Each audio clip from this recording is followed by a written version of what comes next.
como que Israel vem superando os obstáculos da guerra, os obstáculos da diplomacia, as dificuldades criadas pelos seus inimigos. Para entender isso, nós precisamos revisitar o passado e compreender a formação do povo de Israel.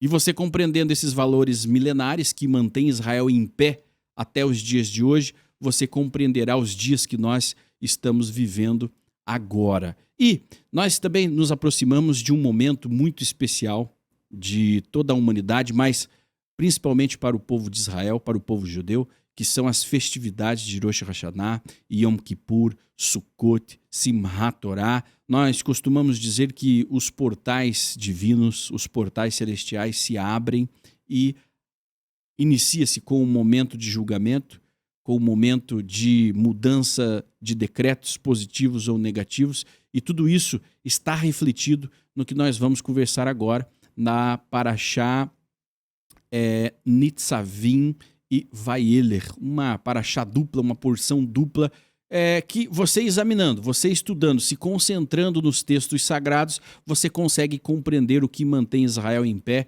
frente aos seus inimigos. E para falarmos sobre isso de forma mais profunda, onde você vai compreender um pouquinho da mística que está por trás da proteção dada a Israel, uma proteção invisível, porque como que o Irã lança centenas de mísseis contra Israel e nenhum consegue atingir o território de Israel? Como que o Hezbollah vem atacando Israel já há um ano e não consegue tirar a unidade do povo de Israel? Né? Israel nunca esteve tão forte, nunca esteve tão coeso, tão unido para defender os seus ideais, defender os seus valores e representar a força do seu Deus. Então, tudo que acontece é profético, tudo que acontece já está escrito e você pode compreender. Shemuel Zakai, é um prazer debatermos, né, aqui e levarmos aos milhares que nos acompanham estas informações privilegiadas, porque entendendo como funciona Israel, você pode entender como funciona a sua própria vida. E quando nós falamos de compreensão, né, nós falamos de uma alta análise, e essa alta análise ela pode ser melhor executada quando nós estudamos a Torá dentro do contexto que estamos vivendo, até porque a porção dupla é Merubarot, que vai nos preparar e nos conduzir para o início dos festivais desse ano, Shimon. Rosh Hashanah, Yom Kippur, Sukkot, Shemini Atzaret. Então todas estas festas agora elas ocuparão um momento muito especial na vida judaica, da forma de como vamos nos comportar, porque tudo isso ele visa a forma de influenciarmos o Tribunal Celeste, que está em posse das informações dos nossos atos meritórios e dos nossos atos não tão meritórios, e que tudo isso é colocado numa balança, e essa balança ela vai emitir decretos do que será de cada um de nós, ou o que seremos no próximo ano. E por isso que, analisando o passado, conhecendo a porção na atual circunstância, nós conseguimos compreender, né? Nós conseguimos fazer essa viagem atemporal, né? Fazendo essa leitura dinâmica exatamente dentro desse contexto. Então a oportunidade de hoje de estudar a Nitzavim e Vayeler, ela nos prepara exatamente para finalizarmos o período que encerra, né, o livro de Devarim. Nitzavim é a forma como Moshe ele está falando agora nos seus últimos momentos com a nação de Israel, e aquelas instruções e a lembrança de não se envolverem com as idolatrias, né, e enfatizar que a Torá ela não está inalcançável, ela está, pelo contrário, ela está acessível. Ela está acessível de cada um de nós, de cada uma das pessoas que precisarão de Torá. Shemuel, em algum momento ela foi distanciada, né? A Torá foi distanciada. Pera aí, Samuel, o que você precisa? Que daí nós podemos... Ah, tá. Eu tô olhando lá. Tá bom. Então vamos lá. Shemuel, e na reforma religiosa, Constantino, ele não estava satisfeito com as leis judaicas, né?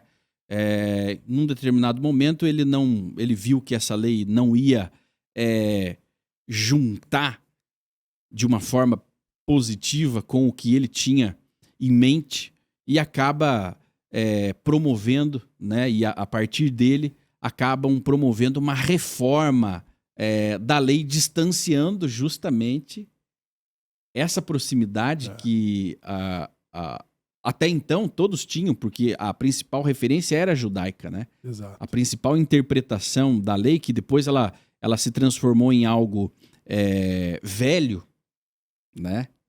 Classificaram aquilo. É sempre o sistema tentando moldar a mente das pessoas, né? A forma de invalidar. Né? Exatamente. O sistema criou uma forma de invalidar aquilo. Por quê? Porque esses códigos, eles mostraram para o Império Romano, inclusive, como é um povo que conhece a lei divina e que ele jamais aceitaria se posicionar enquanto ele conhecesse os códigos da liberdade. Porque o povo judeu deu muito trabalho para o Império Romano, né, desde sempre. Tanto é que depois da destruição do templo, o imperador muda o nome do nosso território para Palestina. Se chamava Judéia. E pelo trabalho que os judeus deram, porque não aceitavam. Primeiro, não aceitavam a idolatria, não aceitavam as imposições romanas, que eram demasiadamente pesadas para aquela época. Aí nós vamos para os conceitos históricos, né, daquele período, né, do porquê que o povo judeu se revoltou, mas principalmente para o que Roma significava, né, que era assimilação total da cultura, da religiosidade. Então, os grupos mais zelosos de judeus daquela época causaram um grande estrago nas forças de guerra dos romanos, as forças utilizadas para manter a paz nas províncias. E eles levaram um baile dos judeus. E no primeiro momento, os romanos foram úteis, né, para os esforços de guerra que Israel tinha com os seleucidas, ou seja, com os gregos. Né? Então, a dinastia dos macabeus, os Hashmonaim, para conseguir deter a guerrilha que eles reconquistaram, do que nós celebramos hoje a festa de Hanukkah, ela continuou no embate por todas essas décadas, né, seguintes. E o importante aliado de Israel contra os gregos eram os romanos, que estavam em ascensão. Então, quando os romanos eles decidem capturar a Judéia, foi uma manobra política de Pompeu, que estava pleiteando uma posição, era um general que estava pleiteando uma posição de imperador, ou seja, o número de conquista de que cada um dos generais romanos tinham, ele poderia alcançar a posição de imperador. Então, ele conquistou aquilo que já era parceiro, porque Israel já era parceiro dos romanos. Israel já tinha acordos, já tinha alianças com os romanos, mas os romanos, na verdade, nunca colocaram uma guarnição de centurião para defender Israel dos seus conflitos contra os gregos. Nunca aconteceu. Era só aquele apoio, nós estamos apoiando vocês aí. Então, quando o Pompeu ele faz essa conquista, aí sim, aí muda novamente o destino de Israel, que é quando cai na sorte da vida judaica o rei Herodes, que ele é já o primeiro rei nomeado pelo Império Romano. Então Herodes ele vai estabelecer esse governo, e aí Herodes vai conseguir manter uma estabilidade durante esse período da presença romana em Israel, de forma que os judeus, muito embora tinha uma rejeição de Herodes como rei, mas Herodes porque ele não conseguia... era da dinastia de Davi, né, Shemuel? Ele nem era judeu, na verdade. Herodes ele era filho de um convertido, né? Pela Halahá, aí ó, pela Halahá, ele já era um judeu, né? Porque o pai dele foi um prosélito, né? O Idumeu, que foi convertido à força pelos próprios macabeus. Aí o Império Romano vai impor que o Herodes ele seja o rei dos judeus. Então essa rejeição ela permanece durante toda a vida do imperador, do rei Herodes, exatamente porque ele não era reconhecido como um judeu legítimo e muito menos para ter legitimidade para governar sobre os judeus. Mas ele vai ter a proeza de conseguir manter os tentáculos romanos longe da sorte da vida judaica e um governo de prosperidade que ele vai dar durante todo o seu período de governo e de domínio. E isso vai se dar fim quando exatamente ele morre e o seu governo é dividido pelos seus filhos, que praticamente a incompetência e a guerra civil vai fazer com que os romanos passam agora a ter uma participação presente na vida judaica. E aí começa a opressão, a corrupção, né? Começa a interferência nas questões religiosas, porque o acordo do templo é que todos os dias um dos sacrifícios que eram oferecidos no templo, ele fosse oferecido em favor do imperador, para que não tivesse a imagem de Júpiter, uma idolatria romana dentro do templo. Então, esse acordo vai fazer com que os romanos respeitem a religiosidade judaica, né? Mas vai interferir nas questões políticas, nas questões judiciárias, em todas as outras questões. Os judeus se tornam agora sem legitimidade nenhuma para governar. Inclusive na escolha do sumo sacerdote, né? Não, tradicionalmente, pela lei, era de pai para filho, né? Era da tribo. Uhum. E não, depois o cargo do sumo sacerdote, que era o mais importante, ele passou a ser negociado passou a ser vendido, né? nas loteado. bancadas, né, do Senado, nas bancadas do Congresso. Né? Eles decidiram, não, você vai ser agora essa família mais proeminente, mais rica, né? E aí desestabilizou totalmente. Quebrou o equilíbrio. Uhum. Na paraxá passada, nós falávamos do equilíbrio da aplicação da lei. E justamente quando a política ela se torna maior que a espiritualidade, ou seja, desequilíbrio, o cuidado com os pobres, o cuidado com o próximo, com a viúva, com o peregrino, né? A sociedade ela entra em desequilíbrio, né? Por posições políticas, por alianças mal feitas e acaba entrando em colapso, né? Aquele formato. Lembrando, inclusive um livro de outra religião, ele vai citar justamente 2 sumos sacerdotes, o que era impossível de acontecer pela Torá. Eu deveria ter um sumo sacerdote em vigência. E num contexto dali do primeiro século, vai falar que haviam 2 sumos sacerdotes e eram o sogro e o genro. Uhum. Um dos motivos que a gente pode identificar na rejeição do nosso povo, no caso de Herodes, é que na Parashá Shoftim, o Moshe ele vai dizer assim: vocês terão rei, mas o vosso rei tem que ser de dentre os vossos irmãos e o que o Eterno vai escolher qual seja esse rei. Então, Herodes, mesmo com toda a manobra, toda a astúcia, né, de escolher a mulher certa, habilidade política, né? Fazer o templo, aquela suntuosidade do templo, as construções dele são coisas magníficas. Mas existia um pontinho que é chamado justamente da Torá, e é por onde nós nos guiamos, é ela que nos conduz. E mesmo naquela situação, o povo se mantinha atento a este ponto aqui. Peraí, a Torá diz que não, que diz que nós teremos que ter um rei de dentre nós. Então, as pessoas não entendem, e voltamos àquele ponto de... Eu sempre tenho defendido. A Torá é tão atual quanto era 3.000 anos atrás, porque nós percebemos que tudo que tem ocorrido, especialmente nesse momento hoje que estamos vivendo, nessa situação que Israel se encontra, o comportamento das pessoas, ela ficou tão claro nessas últimas parashiot que nós temos lido, que as pessoas estão realmente precisando enxergar mais Deus e entender a responsabilidade, a nossa responsabilidade de judeu, o nosso compromisso com o Eterno e com a mudança do ambiente onde nós estamos através do cumprimento das mitzvot de Hashem. Né? Bem lembrado, Herodes ele fez várias manobras, né, para conseguir essa legitimação. Inclusive de casar com Mariana, né, que era ela era descendente da família dos Macabeus, né?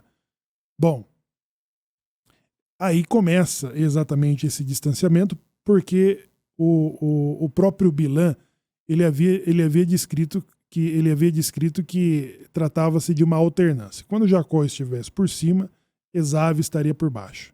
E agora acontece que, com o domínio romano sobre a Judéia no primeiro século, antes do primeiro século, essa alternância ela vai inverter, que seria aquilo que Jacó viu da visão da escada, em que anjos subiam e desciam pelas escadas que o topo tocava ao céu. Então esses anjos que subiam e desciam eram os guardiões das nações, dos povos emergentes, dos povos que surgiriam, a Babilônia, a Grécia, a Média, a Pérsia, a Roma e todos os outros países, né? Então, quando ele viu que o anjo de Esaú ele estava subindo, e ali ele permanecia por 490 anos. Né? Então, essa alternância, que é o que o Shumon destaca no seu comentário, que foi o período em que foi a instituição ocidental que, por muitas tentativas, tentou não só invalidar a Torá, ela tentou extinguir. Né? Então, as inquisições, as bulas papais que determinavam a queima dos pergaminhos e também daquilo que existia da tradição oral. Isso. Então, muitas e muitas e muitas tentativas de que essa Torá ela fosse extinta. Inclusive a reforma da reforma, novamente, né? Quando foram fundar uma nova religião, né? Reformaram. Tentaram reformar o que estava lá e que era de propriedade judaica, né? Então, reformaram aquilo, criaram uma nova cultura e tudo mais, fizeram propostas para os rabinos da época, eles não aceitaram o sistema, porque é uma descaracterização total da Alahá, que é a lei judaica, da palavra de Deus, né? Você distorce muitas coisas. Então, jamais que o judaísmo rabínico, que passou a vigorar logo após a destruição do segundo templo, né? Então o judaísmo muda de face, já não há mais templo, já não há toda a hierarquia dos levitas, dos Cohen. Então o judaísmo rabínico surge para reorganizar a sociedade judaica da época. E essa sociedade ela não aceitou fazer um pacto. Existia sim uma certa relação, um certo respeito, mas quando se tratou de religião, cultura, não. Nós vamos seguir por aqui. Já haviam as grandes escolas na Babilônia, as grandes escolas no Egito, as grandes escolas no Irã, né, espalhadas ali, as escolas judaicas. Então, e aí o judaísmo rabínico se desenvolveu a parte do que começou a dominar ali aquela região, principalmente promovida pelo Império Romano. Vocês não vão acreditar, mas eu conversando com um amigo meu que é pastor evangélico, ele me falou de um texto em que Paulo é um dos emissários cristãos que vão dar origem à nova religião do cristianismo, e ele vai conseguir nutrir esse cristianismo que se tornará a religião estatal do Império Romano, exatamente com todas as pessoas que eram simpáticas ao judaísmo. Ou seja, o judaísmo foi proselitista até um determinado período da Idade Média, depois não mais. Mas ainda antes da destruição do Segundo Templo, milhares e milhares de goim, de não-judeus, eles eram simpáticos, frequentavam, eles enchiam ali as sinagogas. Isso inclusive consta nos relatos de Flávio Josefo. Né? E aí, esse pastor me mostrava que surgiu um impasse do que eles deveriam fazer com os não-judeus, com aqueles incircuncisos, mas que eram simpáticos ao judaísmo. Né? E aí diz que um tal de Tiago, que parece que é irmão do Jesus, né? Ele diz assim, não, a estes você vai exigir que ele se abstenha da idolatria, né?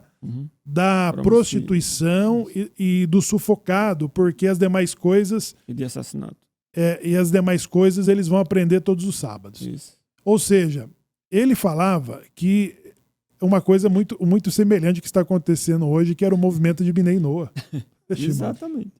Ó, eu já ouvi uma você teoria... Vê que o cristianismo, a base do cristianismo, ela foi feita dessas pessoas que tinham impasse para se tornarem judeus. Isso. Eles não podiam circuncidar, eles não podiam cumprir a totalidade da lei, eles não podiam cumprir as festividades, e então eles ficavam ali numa antessala. Eles ficavam num judaísmo de segunda categoria. Podemos classificar. Shemuel, eu já ouvi dizer uma coisa que às vezes, né, não tá ali nos escritos oficiais, mas que o Paulo, esse Paulo que era um fariseu, né, parece, um peruchim. Ele era fariseu e que ele foi infiltrado na nova religião justamente para fazer essa peneira. Justamente para manter uma parcela dos entusiastas fora da religião judaica. Isso é só um rumor que eu ouvi em alguns escritos falando e tal, né? Mas que, se nós olharmos para o que acontece hoje, não, tá muito difícil. Não é difícil de ter acontecido. Não. Porque não mudou. Hoje ainda existe. Infelizmente, pode ser até uma tentativa de preservar a religiosidade, a cultura. Lá, na época de Moisés, não era assim. Lá era rápido e certeiro. Se aparecer um estrangeiro no meio de vós e desejar estar com vocês, né, ter o direito de filhos e filhas, circuncídio. Vai fazer o processo. Faça parte. E ele faz parte, ele está dentro. Era um guer, né? Se tornava um guer. Agora, aquele que vive. Bom, aí tem, obviamente, a Torá, ela fala, ela classifica os estrangeiros. Era aquele que vivia entre vós. Não aquele que estava passando na rua, vem cá, vamos te circuncidar. Não, é aquele que vivia entre vós. Só que aí é o seguinte, os séculos passaram, os milênios passaram, e aqueles que vivem entre vós, que se achegam e vivem entre vós, eles não são mais colocados para dentro. Criou-se para eles um judaísmo paralelo. Um judaísmo, uma nova religião 1.0. Que se tornou o cristianismo. Tem o 5.0, tem o 4.0, com motorzão, né? E tem 1.0 para você. Entendeu? Você não consegue bancar. Eles facilitaram o judaísmo para todo esse grupo, né? Porque eram milhares e milhares milhões de entusiastas que ficavam ali na porta da sinagoga. Na porta da sinagoga. Quero entrar. O que faltava para se tornarem judeus? Circuncidarem, cumprirem mitzvot, kashrut e Yamim Tovim. Mas não. Então esse impasse tornava eles ali que ficavam num segundo compartimento dentro da sinagoga para assistirem, que é o que fala Flávio José. Só que Paulo ele vai ter a jogada, ele fala, nós podemos, já que existiu uma rejeição no judaísmo dessa nova interpretação do Messias que eles tentavam emplacar, havia uma forte rejeição, então ele viu a oportunidade de usar exatamente esse grupo. Né? E criar uma... Aí eles tiveram lá um impasse, e agora? O que nós vamos fazer? Eles são incircuncisos. Não, deixa isso quieto. Não precisa. Não, é só ensinar eles a se abster do sangue, da prostituição, e as demais coisas nós vamos ensinando. Isso aí se tornou depois uma outra religião. Quando o imperador Constantino ele tentou deter isso aí, daqui a pouco ele viu que não era mais possível. Não era mais. E ele estatizou essa religião. É o que nós temos hoje do cristianismo, que se tornou uma religião ocidental. Né? Se oficializou. O seu Messias, as suas crenças, o seu Novo Testamento. Os seus dogmas, as suas doutrinas. Tudo isso se tornou uma religião ocidental. Então, até aqui, um dia eu falei com um amigo meu, né? Aí ele falou assim...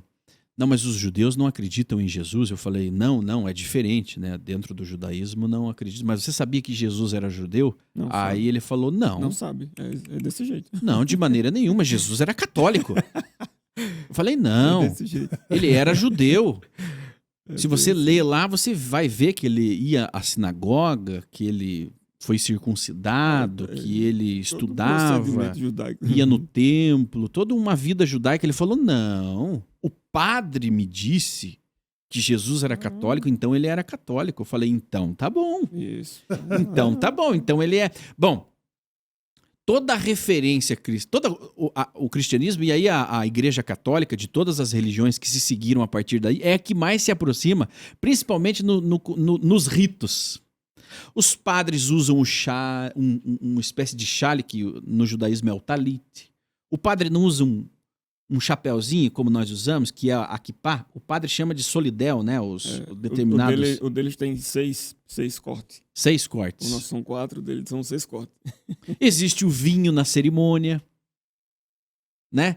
Existe o pão ázimo, de alguma forma. Então existem muitas referências dentro da... E é o que preservou, inclusive, os Bnei Anussim, Shemuel. A Páscoa cristã e a Páscoa judaica. O Pentecoste cristão e Shavuot. Né?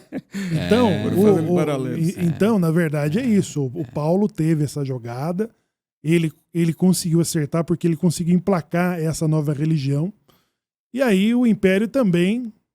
o Império falou, pô, eu vou estatizar esse negócio aí. O Império assumiu o comando, né? Então, esse judaísmo de antessala, de segunda classe, ele é muito perigoso para criar uma outra religião. Né? Mais uma, e aí, né? claro, que lá no futuro, o Shimon destaca aí vem aqui, o sincretismo. Existe aí um segmento, não quero dar palco aqui para os nossos milhões de seguidores, né, que visualizam e assistem, mas existe uma linha religiosa. Bom, estamos num país livre, de liberdade religiosa, cultural, mas existe um sincretismo que você não sabe se ele está ali para impedir a prática judaica ou se ele está ali para aproximar as pessoas do judaísmo. Mas tem um dispositivo lá dentro que prova que eles estão ali para impedir a prática judaica genuína, como o povo judeu pratica hoje. Então, na verdade, é uma segunda antessala que criaram. Né?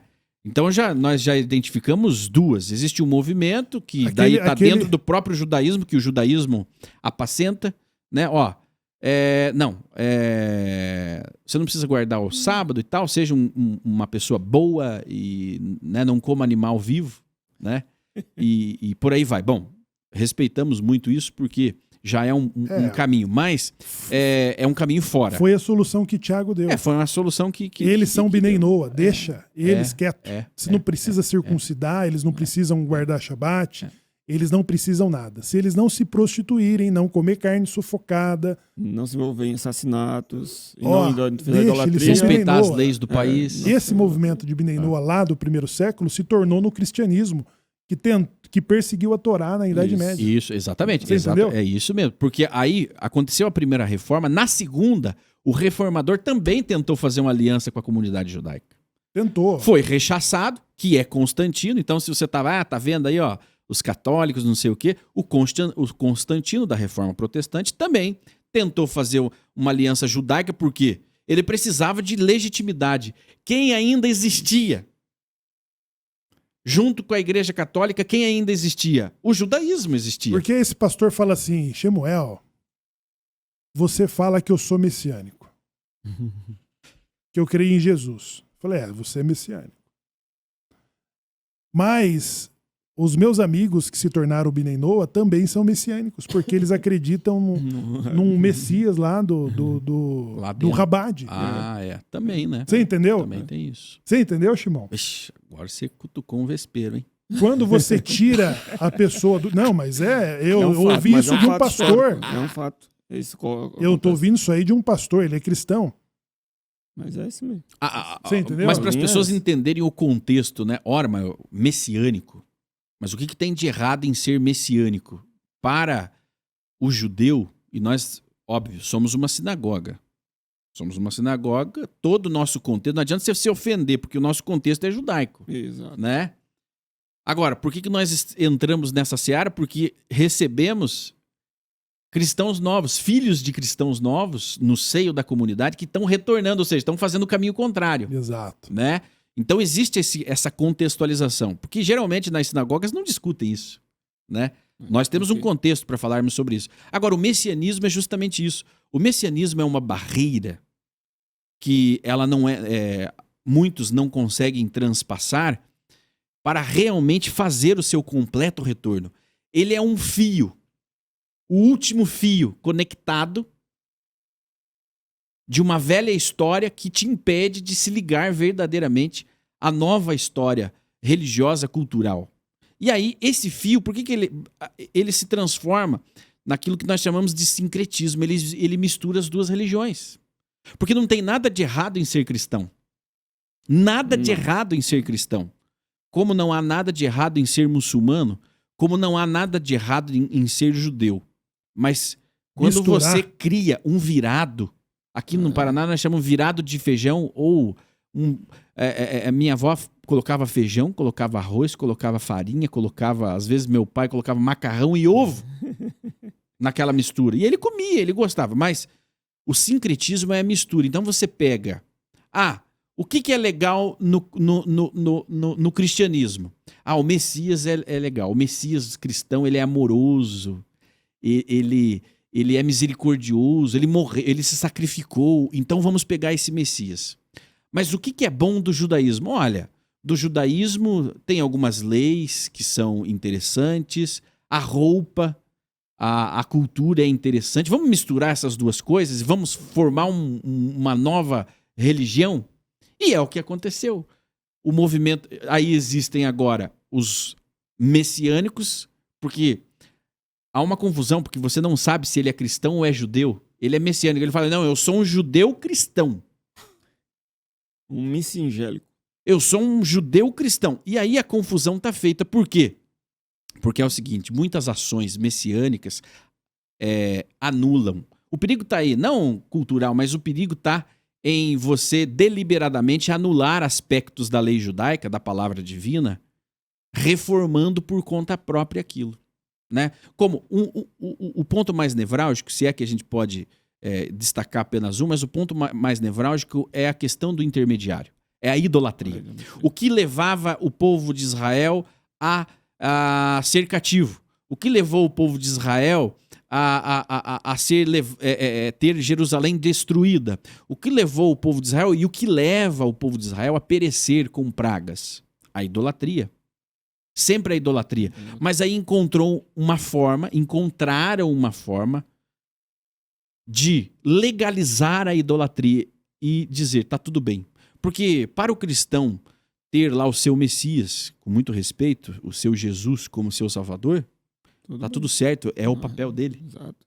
Ele foi eleito pelos cristãos como o seu Salvador e Messias. Agora, o judeu não pode namorar essa relação com Jesus, aí chamam de Yeshua, trouxeram novos nomes para ele, porque para o judeu ter um intermediário entre ele e o seu Criador é uma idolatria, mas é para o judeu. O cristão ele já tem a sua religião, o árabe, o muçulmano já tem a sua religião, o budista já tem a sua religião, a sua conexão com o que ele tem de sagrado. Agora, existe essa mistura muito perigosa, muito venenosa, que é você legalizar algo que é muito errado. Algo que é extremamente venenoso. Por isso que eu disse, você não sabe se ele está impedindo o judeu de se achegar ao seu Deus, né? Ou se ele está tentando tornar o cristão judeu. Qual que é o objetivo? Não se sabe porque gerou uma confusão. A mistura. E a mistura de fogo é abominada pela Torá. Para o judeu. O judeu não pode misturar energias. Exato. O judeu não pode. E acredito que o cristão também não pode, chamar. Eu acho que nós temos que quebrar essa barreira. E o Jesus ele não foi uma invenção da igreja, nem do imperador, e nem do imperador romano. Jesus ele foi uma invenção judaica. O Bar Kokhba ele foi uma invenção de Rabi Akiva. A diferença é que Jesus não foi a única, né? Não foi a única. Existiram mais de 1000. Mais de 50 messias, né, que o judaísmo produziu. Alguns com legitimidade cumpriram a missão de Mashiach. E outros é uma expectativa. Né? Nós temos hoje messias mais recentes do judaísmo.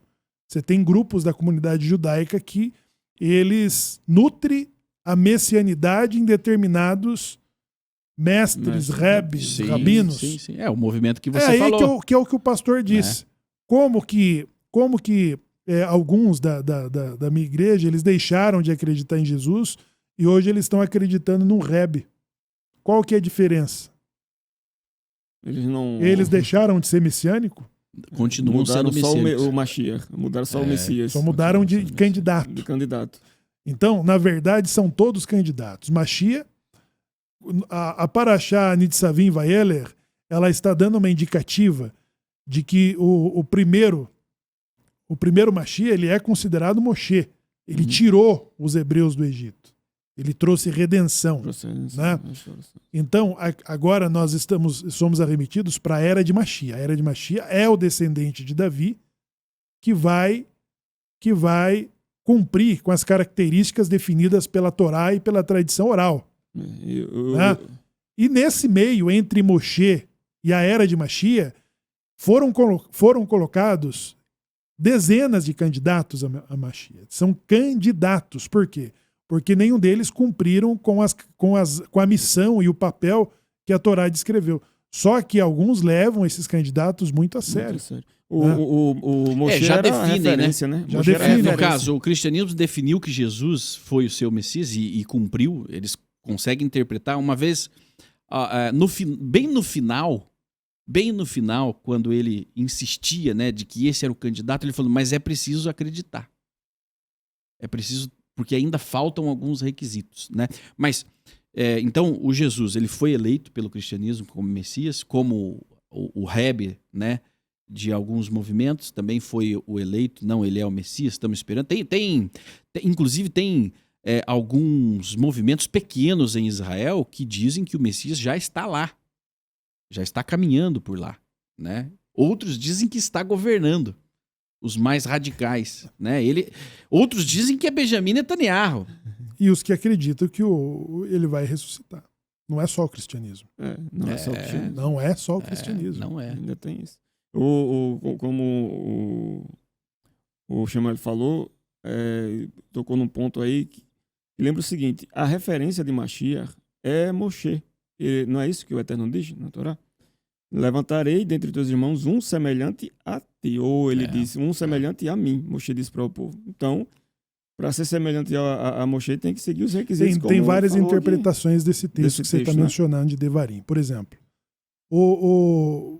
a comunidade judaica em si, eles interpretam que dentre vossos irmãos surgirá um semelhante a mim, a ele vocês ouvireis, é o profeta Jeremias. Irmiarro. Tem essa linha de pensamento, realmente. Irmiarro, ele cumpre o papel de como se fosse uma de voz, ser né? esse. Como se fosse uma voz. Existe um dos movimentos dentro do movimento Askenazi, eu não vou citar o nome para não ter problema, que ele acredita que em cada geração. Sim. Então, a geração que merece vai se destacar. Por exemplo, é como se em cada geração o Mashiach vem. Ele vem, mas ele nem sabe que é o Messias. Tá? Aquela geração alcançou mérito, então ele é revelado. Ele é revelado. Então aquela geração não teve méritos, ele passa desapercebido e nem soube que ele era o Mashiach. Então eles acreditam que para cada geração. E aí tem aqueles que parou no tempo. Ele pegou de uma geração muito elevada e está ali. Né? As outras gerações que foram depois deles não estão se importando. Agora eles precisam que aquele Rebbe ressuscita, ou seja, entendeu? Um dos problemas aí, More, é que ao invés de ele trazer vida, no caso do Messias do cristianismo, ao invés de ele trazer vida para o povo de Israel, ele só trouxe morte e perseguição. Então, em que aspecto realmente ele cumpriria essa função de Messias? Porque quando a gente vai analisar em si, por exemplo, as falas dele, como vocês falaram. É que se assim, inverteu o papel, né? Aí, para sustentar essa tese, lógico, nós não estamos aqui para explicar o cristianismo para os cristãos, mas a visão judaica, né, de um mundo vindouro. Mas Israel foi substituído. Tem a doutrina da substituição, a teologia da substituição Israel que não cola. Né? No geral, toda a cristandade, né, lá na profundidade da teologia, acredita que Israel foi substituído, que a igreja é a nova Israel. Né?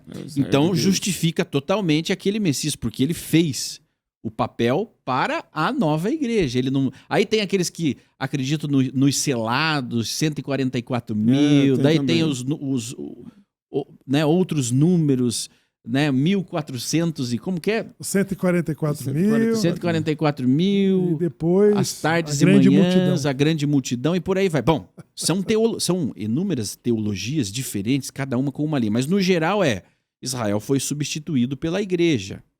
Então justifica o novo Messias. Ok, dentro do cristianismo. Mas é a alternância de que o Bilan já tinha dito. Né? O Bilan diz assim, então, quando Jacó estiver por cima, Esav estará por baixo. E quando Esav estiver por cima, Jacó estará por baixo. Então essa é a alternância de 490 anos. A igreja ela vai surgir exatamente do Império Romano, no momento em que o Império Romano mesmo vai depor o Estado judaico. Né? Isso mesmo. E aí nós temos que entender que o patriarca do cristianismo do Ocidente, ele é religioso. Esav era religioso. Ele falava para o pai dele, não, ele mostrava o casco fendido, né? Não, vamos tirar o dízimo do sal, né? Mas essa água é kasher. Então ele tinha ali as discussões halárricas, as discussões da lei com seu próprio pai. Ele era um dos mais zelosos, né? E se fosse no judaísmo alguns séculos, não. 1000 anos depois, ele seria um fariseu. Então é natural que o cristianismo ele mantém essa concorrência com o judaísmo, de que agora ele o tem Israel lugar. eleito. O Israel novo. Né? Eles são os verdadeiros adoradores. Então essa concorrência ela já existia ali, porque trata-se da briga da preferência do pai. Quem que o pai prefere mais? Né? E aí nós temos aquela discussão do profeta Malaquias. E eles chamam os judeus do segundo templo, né? E eles falam assim, olha, eu não escolhi a vocês e aborreci a Jacó e aborreci a Esaú, né? Isso mesmo.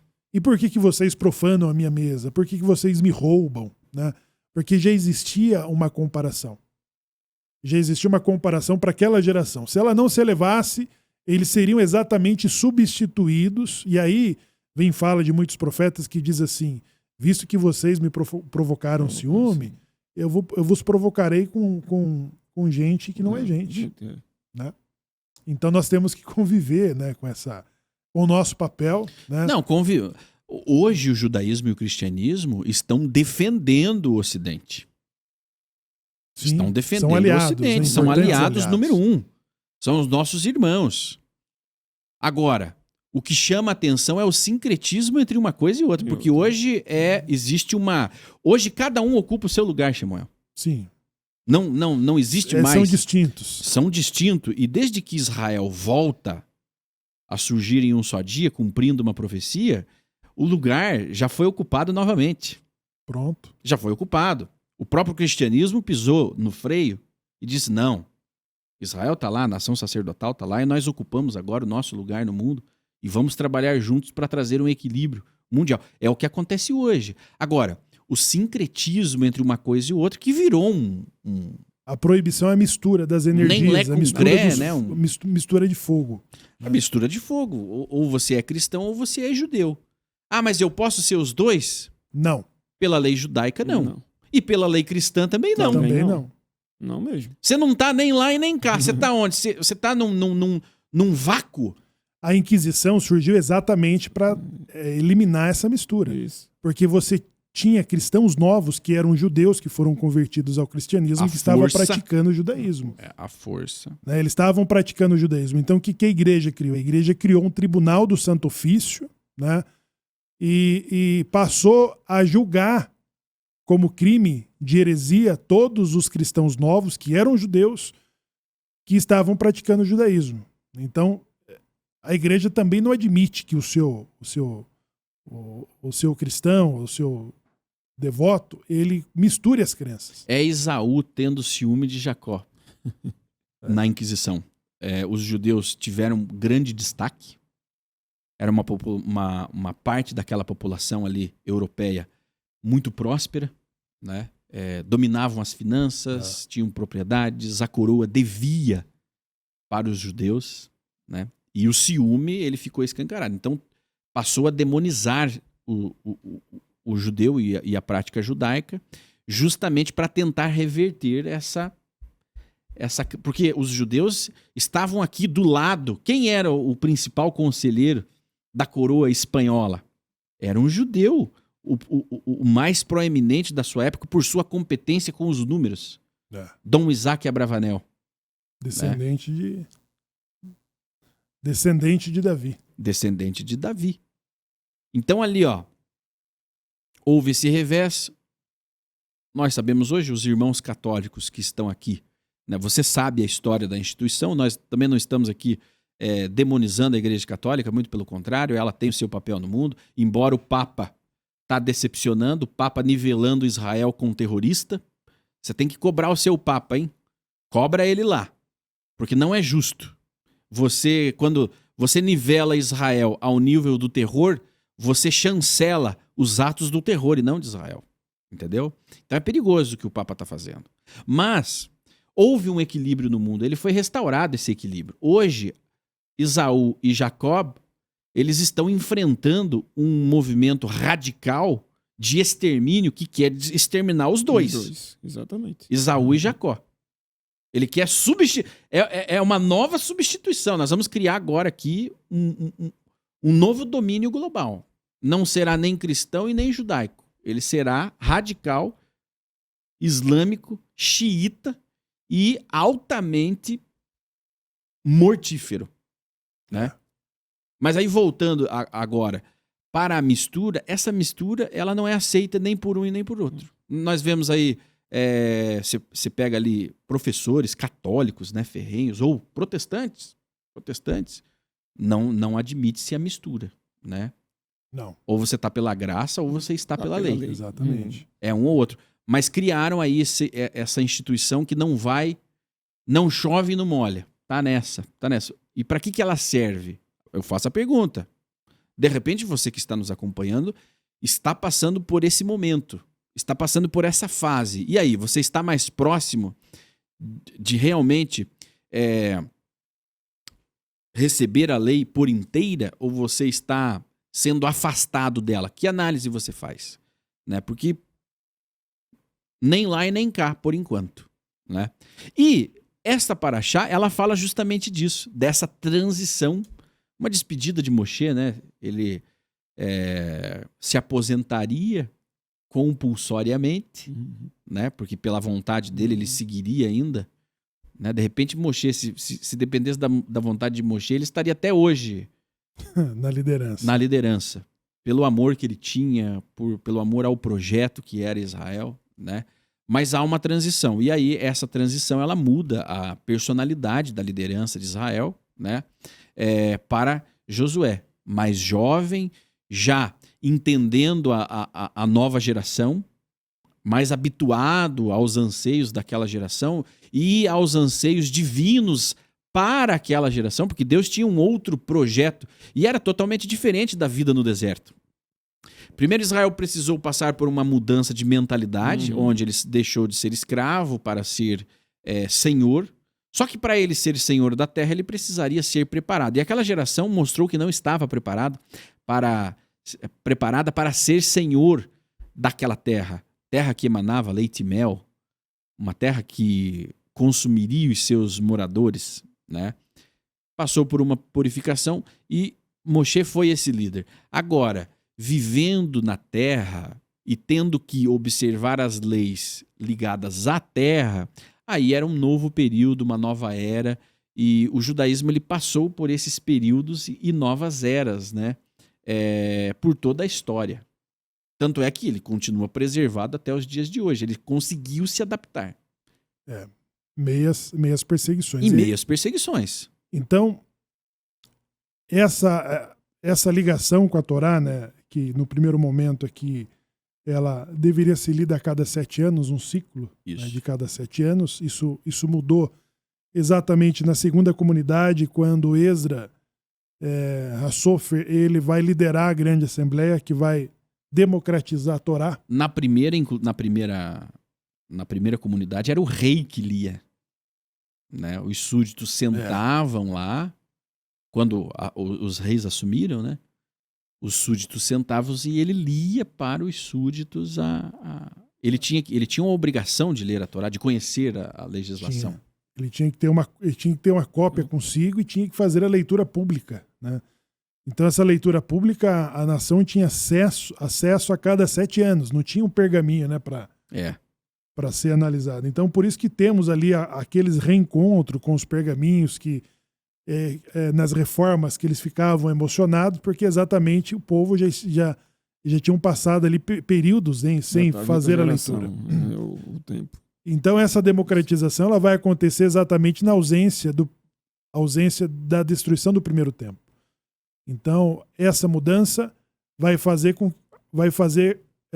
organizar os estudos da Torá da forma como nós estudamos até hoje. Até hoje. Né? Uhum. Então o ciclo trienal, o ciclo anual, né, é a forma como nós completamos o ciclo das leituras da Torá escrita, né, em nossas comunidades. Porque com o cessar do serviço no templo, com o ofício levita sendo interrompido, realmente a nossa geração ela precisa estar mais próxima da Torá, né? Porque Israel tinha todo um serviço terceirizado, vamos colocar assim, né? O cidadão comum ele não ia oficiar os sacrifícios no templo, ele tinha um legislador. Quando ele tinha um problema, ele buscava o líder de 100, o líder de 10, o líder de 1000, e esse líder buscava Moshe, se o caso não estivesse dentro ali das suas capacidades de resolução. Então a comunidade ela não tinha a necessidade, até porque Deus morava na casa ao lado, né? Eles sentiam a presença divina. O sumo sacerdote, né? E tinham a figura do sumo sacerdote, tinha toda uma ritualística que, embora eles não estivessem lendo o rolo todos os dias, porque não precisavam disso, eles tinham o sumo sacerdote tendo contato direto com o que era mais sagrado, né? E possibilitando que essa energia de espiritualidade, porque, veja, embora a nação que viveu, a geração que viveu no deserto, ela não tinha pergaminhos, cada um tinha o seu pergaminho como nós temos hoje, né? Ela não tinha, mas ela estava num nível espiritual muito mais elevado do que nós estamos hoje, com o pergaminho dentro de nossas casas. Né? Ela estava num nível mais elevado, por quê? É o que eu acabei de dizer, Deus morava ao lado, ele caminhava no meio do acampamento. Então, a proximidade era maior, inclusive, com a lei divina e com a centelha divina. E o que nos restou hoje foi justamente o que ele deixou pré-determinado, esses códigos milenares sagrados, que, ao seguirmos ele, nós conseguimos nos elevar. Porque todo o objetivo da lei é a elevação, não é a prisão, né? Não é a limitação, não. É a elevação. Como é que eu elevo a minha alma para as minhas vibrações vibrarem próximo às vibrações divinas? Como que eu faço isso? Deus deixou codificada para o povo de Israel, para toda a humanidade, né? Mas com o gerenciamento judaico, né? Então, como que você se eleva? Conhecendo os desígnios sagrados, né? O equilíbrio na sua vida de cuidar da natureza, de cuidar do próximo, da viúva, do pobre, do peregrino, né? A hora de entrar, a hora de sair, o dia de descanso, a forma de se alimentar, né? A pureza ritual. Como entrar, como sair. Exatamente. Da família. Eu estava dizendo, inclusive, né, nas ministrações da semana, que o Eterno nos deu um código de conduta, e se nós observarmos ele como estudamos, eu digo, a Paraxá ela é estudada a cada dia, dentro das suas aliut, ou da sua aliá do dia. Isso significa que nós estamos sobre a regência daquela aliá daquele dia. Olhando dessa forma, qualquer peso ele é retirado, entendeu? Porque se a pessoa se dedicar, eu quero extrair hoje do que essa aliá tem para me ensinar, como eu posso praticar isso aqui, que é o aspecto prático do dia a dia. Então, a cada dia nós estamos sendo regidos por aquela aliá. Então, não vou me preocupar em si mesmo com o de ontem. Então, eu estava dizendo, pessoal, ao pôr do sol de cada dia, segundo Bereshit, o Eterno visitava Adam. Então, hoje a visitação do Eterno está justamente em nós meditarmos na aliá que vai reger a partir do pôr do sol para o outro pôr do sol. Porque já que no judaísmo nós entendemos que o dia começa na noite, vamos dizer assim. Né? Interessante. Então, estou lembrando do Penso explicando que hoje vai ser amanhã. Hoje vai ser amanhã. Não, hoje lá já é amanhã. Hoje lá já... Exatamente. Agora em Israel, por exemplo, agora aqui é 5 horas da tarde, né? O momento que você está assistindo. Mas lá em Israel já é amanhã. Já é amanhã. Né? Porque está avançado 6 horas na nossa frente. 6 horas. Abraço ao Pensa aí. O doutor Youssef, um abração para ele. Senso de humor incrível. Sim.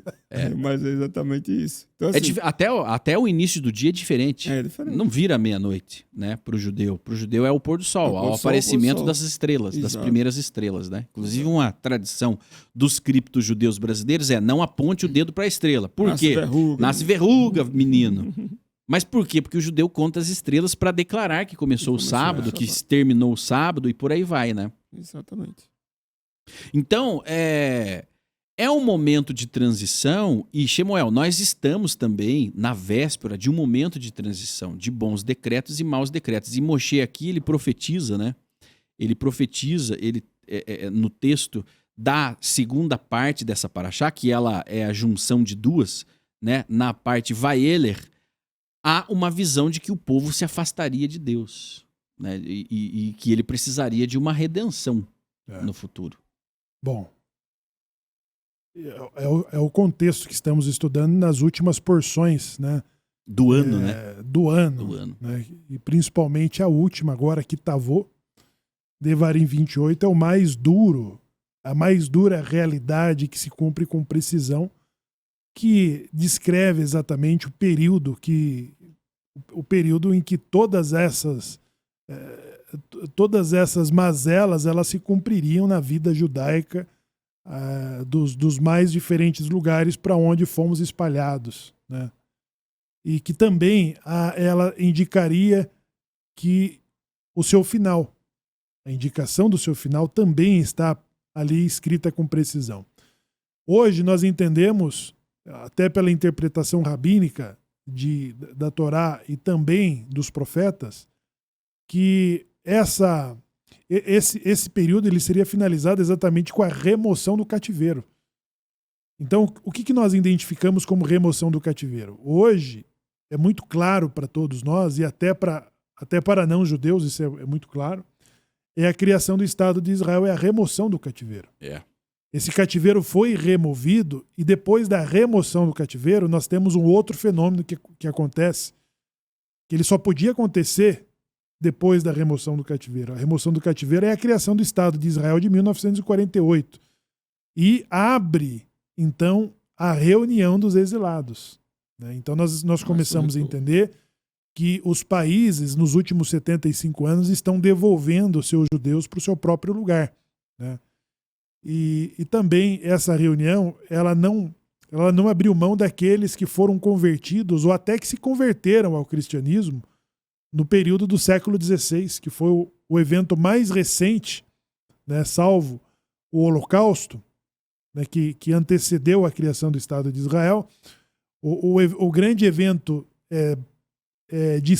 prescrito na Torá foi exatamente quando seríamos obrigados a servirmos outros deuses. Deus de né? pedra e de pau. Mas que também teria a promessa de ser reunido de volta para o seu próprio lugar. Então a Geulá, que é como defende Rambam, ele defende que a Geulá ele é o período que aconteceria essas coisas, que acontecem essas coisas. Então, nós conversávamos no outro momento com o Rabino Moshe Omeskani. Irmão, você se lembra que ele falava da contagem do calendário hebraico, perdeu, né? que se perdeu 200 anos da contagem. Né? Se perdeu 200 anos da contagem e nós hoje estamos muito mais próximos do 7º milênio do que se pode imaginar. Inclusive o Rabino Omeskani fez uma live essa semana sobre esse tema. É mesmo? Anunciando que estamos chegando no 7º milênio, e no 7º milênio é a revelação para nós de Mashiach, né? A era da redenção. A era da redenção. A era da redenção. Então, por isso que falta 1 minuto para o fim do mundo, porque nós sabemos que antes da redenção vai haver uma transformação que não será fácil, né? Não será fácil, principalmente para Israel, né? E aí você começa até a trazer uma outra temática profética de Gog e Magog, que não é o tema principal aqui, porque o tema principal aqui é a preparação para o Yom Kippur, Rosh Hashanah, né, que está ligado mais a uma redenção pessoal, né, uma renovação de aliança, que é o que Israel faz aqui, né, junto com Moshe e Josué, mas exatamente aí resgatando isso, e o Rabi Omeskani, depois procure no YouTube aí, Rabino Moshe Omeskani, né? Tem esse tema maravilhoso, místico, misterioso, porque, como diz, ninguém contava com essa.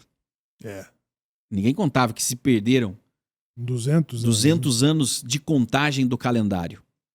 E que isso, na realidade, nos aproxima.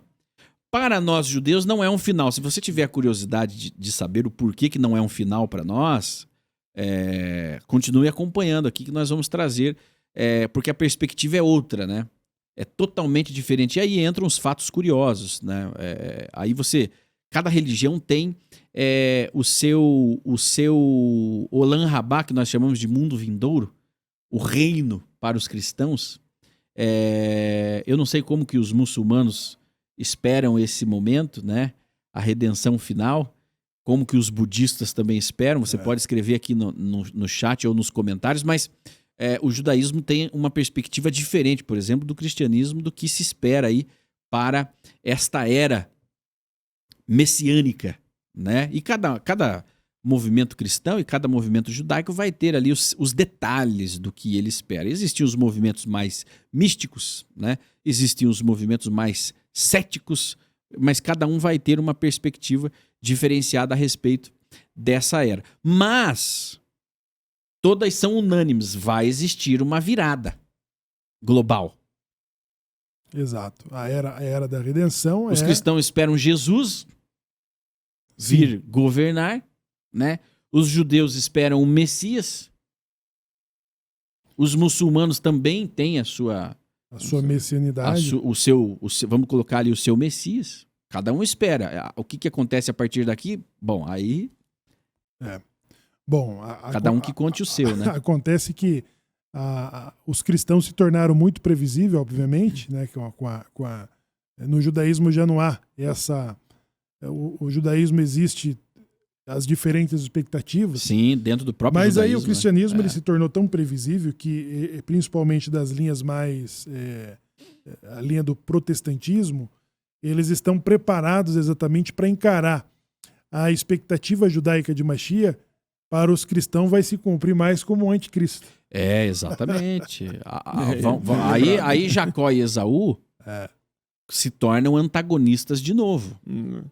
Se tornam antagonistas de novo. E eles tem alguns cristãos que já estão se adiantando. Se você olhar na nossa página, depois vá no nosso Instagram, nos cortes desse vídeo, você vai ver já nós sendo chamados de anticristos. E não é nada disso, né? São crenças religiosas. Agora, é interessante, né? Por que há a necessidade de uma religião demonizar a outra? olha, para mim é ser verdadeira, a sua não pode existir. Por quê? É porque o judaísmo ele não é proselitista. O judaísmo entende que Deus fala com todos os povos, inclusive com os cristãos e com os muçulmanos. E que um cristão, ele não precisa se tornar judeu para ser melhor.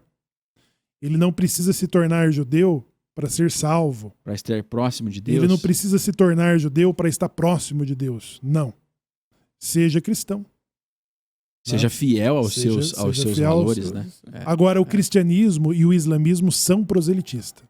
Então, para o cristão, se você não aceitou o Jesus, você está sem salvação, você não tem esperança. Olha, eu conheci um radical que falava, você está morto.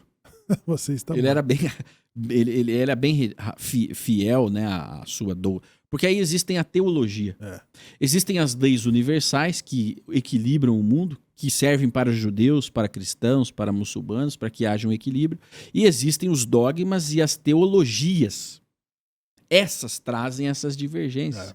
Porque há cristãos, Samuel, que nos acompanham, que falam, eu não acredito dessa forma. Né? Eu não acredito que quem não crê está morto. Né? Mas eu acho que a grande maioria pensa assim, né? Ela é doutrinada a pensar assim. E, para sua curiosidade, o judeu não espera isso do cristão. Não. Inclusive está previsto, Samuel, aí sim, na nossa visão de Olam Rabá, de mundo vindouro, de reino, está prevista que as nações se juntarão a Israel em Shavuot. Em Shavuot, né? Shavuot. Em Shavuot, para levar as primícias. Nós tivemos na saída do Egito Itró, ele era o pai da idolatria de Midian. Então, quando ele vai ao encontro de Moshe no deserto, veja que a primeira é a redenção. Quando ele vai ao encontro de Moshe no deserto e sabendo de tudo o que aconteceu ao Egito por causa de Israel, então ele diz assim a Moshe, verdadeiramente o Deus de Israel está acima de todos os deuses. Né? Então ele reconhece a soberania do Deus dos hebreus. O que vai acontecer na redenção? Na redenção, a forma como Deus vai se manifestar para defender e salvar Israel vai fazer com que os povos tenham a mesma percepção. Vai ser uma coisa espontânea, mas não vai ser um judeu falando. Não vai ser um judeu falando para um não judeu, seja judeu. Não. Vai ser uma coisa espontânea. Jetro disse, verdadeiramente o Deus de Israel é acima de todos os deuses. Entendeu? Então é uma expectativa judaica de que os povos venham a ter percepção da forma como Deus salvou Israel, eles vão entender o Deus de Israel está acima de todos os deuses. E depois de 1948, isso já começou a acontecer. Esav já está mais flexível, né? Ele diz que os povos pegaram os nossos tzitzit de um judeu e nos ensina a lei do vosso Deus. Porque nós temos visto e ouvido que Deus é convosco. Então, a salvação continua sendo a Torá. Nessa paraxá, nessa fusão da paraxá, das parashiot, ainda vem aquele texto que eu acho ele bastante claro. Ela não está no céu para que vocês não digam quem irá buscar para nós a cumprirmos. E nem está no outro lado do mar para que vocês não digam quem irá até lá e trará ela para nós para que a observemos e a cumprimos. Ela está dentro de vós, diante de vocês. Então, descarta essa possibilidade para nós, Eudim, de termos a necessidade dessa crença salvífica de que uma pessoa vai cumprir tudo isso e para nós estará tudo bem, porque alguém já cumpriu tudo. Não. A Torá ela é vivida dia após dia e ela traz justamente esse formato. Moshe aí, ele pega a conclusão dessa lei e ele entrega agora nas mãos dos sacerdotes, o texto diz que está da mão dos levitas, que estavam com a arca e os anciãos de Levi. Quando ele conclui a instrução ao povo, que agora já está bem pertinho de entrar na terra, mas com aquela instrução que vai deixar vai fazer com que a terra dê o seu fruto, ela realmente emane. E ele traz a lembrança que aqueles povos que estão sendo expulsos daquela terra é porque eles não souberam conviver, né, com aquela terra. E nós podemos traduzir isso com a energia do lugar. E isso daí fez com que eles fossem expulsos, e agora o Eterno os coloca diante do monte, sendo citadas as bênçãos e as maldições, e dando ao povo um direito de escolha, e explicando a consequência de nossas escolhas. Então, assim, escolhendo, e na sequência, Moshe vai lembrar ainda isso aí, vai dizer, eu coloco diante de vocês a vida e a morte, né, o bem e o mal, e as bênçãos e as maldições. Então, assim, está diante de nós. É possível praticar e viver a Torá no dia a dia. E alguém um dia me disse, poxa, vocês são idólatras, vocês ficam adorando essa Torá. Que o judeu fala de Torá, porque é a palavra divina, né? É a palavra de Deus. E segundo a tradição judaica, a lei judaica, a vivência judaica, a religiosidade, a espiritualidade, a Torá, ela é a guardiã do povo judeu. Uhum. Ela guarda a identidade espiritual do povo judeu. Enquanto o judeu estiver apegado à Torá, à lei divina, à palavra divina, ele está resguardado espiritualmente e, consequentemente, fisicamente, né? Porque todas essas bênçãos te alcançarão, né? Te alcançarão, porque Deus fala assim, ó, no futuro eles poderão se afastar de mim. Isso. Então tá aqui a Torá para que eles preservem as suas identidades espirituais. Você já ouviu esse termo? Identidade espiritual? O povo judeu tem. Até, Shemuel, curiosamente, para quem nos acompanha, em Israel saiu uma pesquisa essa semana, né? Em Israel, 20% da população israelense se declara religiosa. E outro tanto desse, religiosa praticante. Veja, tem uma diferença entre religioso e religioso praticante. E uma outra parcela é ortodoxa, né? Agora, a grande maioria não se declara religioso. Só que até o judeu ateu, né? Existem judeus ateus que dizem, não, eu não acredito em Deus. Mas até ele, na sua vivência próxima de Torá, ele pode dizer, não, eu não observo, mas se ele estiver próximo, ele tem a conexão com o divino. Exato. Tem aquele que se afastou totalmente. Tem um que amaldiçoou Israel. Aqui no Brasil. Um não, né? Tem vários. Tem vários. Mas tem um aí que se destaca, onde ele pede a destruição, dos sionistas, né? A destruição. O que é o sionismo? Quando você fala assim, é só um disfarce de antissemitismo, né? A destruição do sionismo é a destruição do direito à autodefesa e à autodeterminação do judeu. Isso.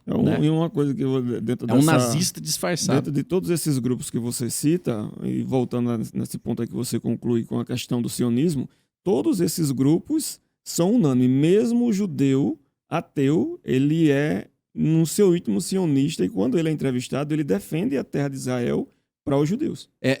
Mesmo o ateu, ele tem uma identidade espiritual. Mesmo ateu, mesmo judeu, dizendo, eu não sou religioso. É uma coisa. Isso. Mas ele tem uma identidade espiritual. O ateu, o judeu ateu, ele tem uma identidade espiritual. Ela é diferente. Porque tá ligado à preservação, né, eterna do povo. Pela promessa, né? Tem a história, né, de um judeu que, nesse caso, ele é um judeu ateu, e ele queria se livrar dessa identidade. Então, ele escreve uma carta ao rabino e diz, olha, eu vou me casar com uma não judia, não vou circuncidar os meus filhos, vou fazer tatuagem e não quero ser sepultado num cemitério israelita. Vou comer carne de porco. Ele foi na contramão de tudo aquilo que deveria fazer. Ele diz assim, não sou judeu. Escreveu para o rabino. Aí o rabino respondeu assim, bom, o fato de você não estar resolvendo isso com o juiz, nem com o padre e nem com o pastor, Só o fato de você estar escrevendo isso O rabino? para o rabino, você é mais judeu do que eu. A identidade espiritual. É inconsciente, mas não tem como. Vai Identidade para o mesmo espiritual. Enquanto existir Torá no mundo, o povo judeu terá a sua identidade. Ele precisou de que um rabino finalizasse a identidade da alma que ele fez todos os passos de como se livrar da alma judaica. Como se Ele precisou que o suicidar. rabino legitimasse isso. Precisava de um E selo o rabino diz, não, você é mais judeu do que eu. Então é isso, pessoal. Que vocês possam, né, ter aproveitado esse nosso bate-papo. E é uma preparação para Rosh Hashanah e Yom Kippur, que é um período de redenção pessoal. Vamos ter novidades nossa, aí, vai ter vídeo para falar sobre isso aí, tá, pessoal? Rosh Hashanah, Yom Kippur, é preciso estar preparado. Ali, ani, ledodi, vedodi, li. Então, fique atento. Na semana que vem, na próxima quarta, nós estaremos celebrando o Rosh Hashanah na sinagoga no Sim Brasil, em todas as sinagogas do mundo, né? Vão celebrar em Israel. E é um momento de você estar reunido, acompanhando, né? E observando o que acontece. Mas é uma nova era, um novo momento. E será um novo momento para Israel, que luta hoje contra os seus inimigos. Né? Na ocasião dessa gravação, está completando na próxima semana um ano desde os ataques do Hamas ao território israelense, e muita coisa pode acontecer. Muita coisa pode acontecer para redimir Israel, né? A mudança de decretos, porque esse foi um ano difícil, foi um ano ruim, né? Onde Israel agora, além de se defender um ano de guerra, agora é condenado pelas nações, onde as nações se juntam. E aí muitas pessoas, é Gog e Magog, as nações estão se reunindo contra Israel. Né? Essa semana foi uma semana de retórica destrutiva contra Israel, né? Onde governos ficaram do lado do terror e condenaram Israel.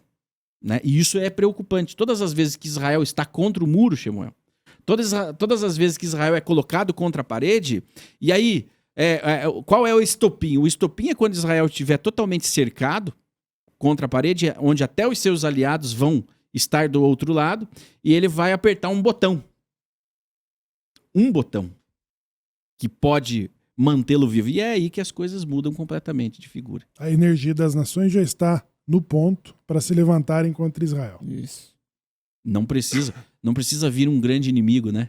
Não. Já está tudo. Eu vi um rabino meio falando, eu achei encaminhado. interessante, ele disse que o falso profeta que se levanta contra Israel é a imprensa.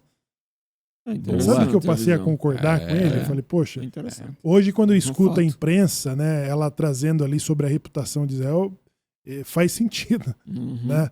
Tinha outro que pensava que era o Lula, mas a imprensa... Mas daí você faz mais sentido a imprensa porque ela tem uma Não, hegemonia, os cristãos né? diz que tem a besta e o falso profeta. Tem a besta e O Lula é o besta e o falso profeta é a imprensa. Aí é possível. já acharam A besta e o falso profeta. A besta falou lá contra Israel, inclusive. Bom, gente, vocês acompanham agora a cerimônia de Kabbalat Shabbat, que é o recebimento do sábado aqui na sinagoga Anussim Brasil, tá bom? Nos vemos lá. Continue aí.